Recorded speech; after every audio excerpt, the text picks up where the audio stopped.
Have you ever submit yourself for a blood test?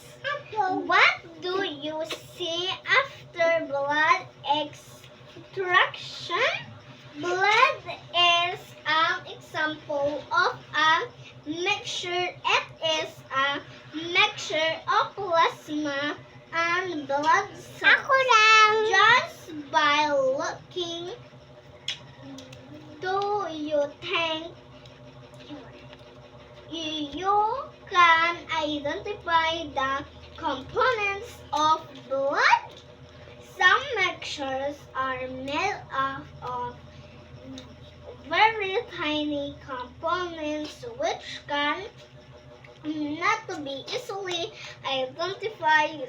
Some mixtures like coffee have components that are not clearly visible. There are mixtures like salad and pizza in which you can see the ingredients easily. These are all different kinds of mixtures with varied characteristics. Bye-bye. Thank you for watching. I love you all.